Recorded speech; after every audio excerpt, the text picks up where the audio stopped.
ये जो कमेटी बनाएगी, ये जो पैनल बनाया गया है, क्या ये पैनल बनाया जा सकता है? क्या यूनिवर्सिटीज़ के अंदर इस तरह का पैनल भेजा जा सकता है? जब आपको पावर ही नहीं है, तो सवाल ये कि ऐसा पैनल बनाने की पावर किसके पास है? और दूसरी बात, पैनल में कौन होगा? ये बहुत दूसरा सवाल है, पैनल में कौन होगा?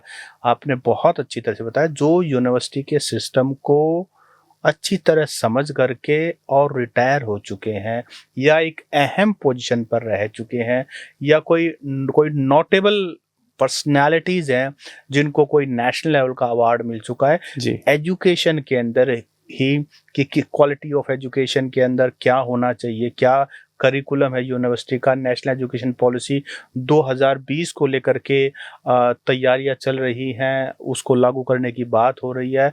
ऐसे में इस तरह के इनसिग्निफिकेंट पीएपीएस को पैनल के अंदर रखने का मतलब सरकार की सीरियसनेस यूनिवर्सिटीज़ को लेकर के, क्योंकि हमारी यूनिवर्सिटीज़ में, पब्लिक यूनिवर्सिटीज़ में कितने पिछले 1 साल 1.5 साल से लगातार किसी न किसी वजह से कंट्रोवर्सी में है।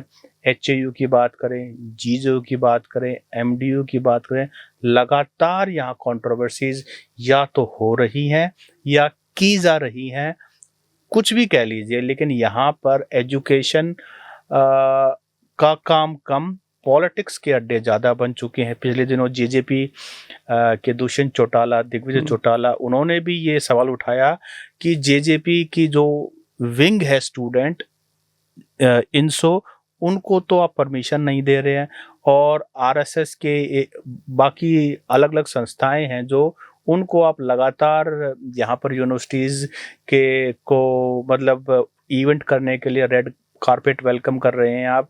तो इस तरह का पक्षपात, को यूनिवर्सिटी अगर पढ़ने के लिए है तो वहाँ सिर्फ पढ़ाई हो, और अगर आप दरवाजे खोल रहे हैं फिर दरवाजे सभी के लिए खोलिए। यूनिवर्सिटीज़ किसी सरकार की नहीं है, यूनिवर्सिटीज़ हरियाणा की जनता की है, क्योंकि उन्हीं के बच्चे यहाँ पढ़ करके आगे बढ़ रहे हैं। यही एक रास्ता है, हायर एजुकेशन ही एक रास्ता है। गरीब का बच्चा पढ़ करके कुछ बन सकता है। अगर ये सीडीबी अगर बंद हो गई ना, ये सीडीबी अगर टूट गई, तो गरीब मजदूर किसान कमेरे वर्ग के पास और कोई भी रास्ता नहीं कि वो अपनी किस्मत को पलट सके।